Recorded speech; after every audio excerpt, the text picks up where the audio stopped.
FIFA Asian কাপে খেলার অনুমোদন পেল বাংলাদেশ। কার্যনির্বাহী সভা শেষে জানিয়েছে বাফুফে। সেপ্টেম্বরের শেষে 14 দেশ নিয়ে হবে ফিফার এই টুর্নামেন্ট, যেখানে বাংলাদেশ এ গ্রুপে খেলবে স্বাগতিক ইন্দোনেশিয়া, মালয়েশিয়া ও সিঙ্গাপুরের বিপক্ষে।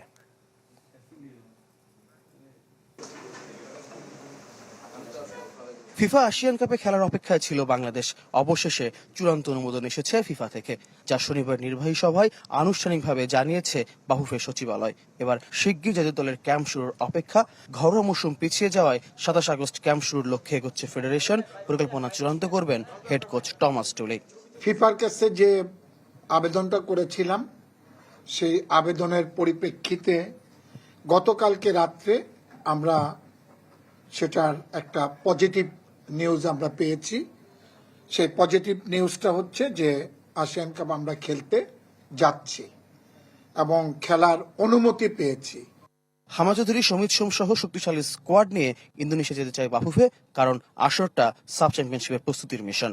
24 সেপ্টেম্বর থেকে 4 অক্টোবর জাকার্তায় ফিফা এশিয়ান কাপ।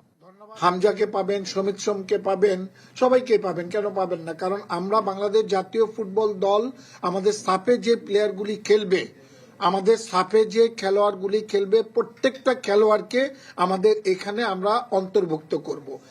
প্রায় 4 ঘন্টা দীর্ঘ বৈঠকে প্রাতিষ্ঠানিকভাবে এজিএম এর দিন চূড়ান্ত করার লক্ষ্য থাকলেও হয়নি। ঘরোয়া ফুটবল নিয়ে হয়েছে আলোচনা। আমাদের লিগটা যাতে অতি তাড়াতাড়ি আমরা শুরু করতে পারি, সে ব্যাপারে অনেক আলাপ আলোচনা হয়েছে। অক্টোবরে বার্ষিক সাধারণ সভা করার পরিকল্পনা ফেডারেশনের, নতুন কমিটির প্রথম এজিএম।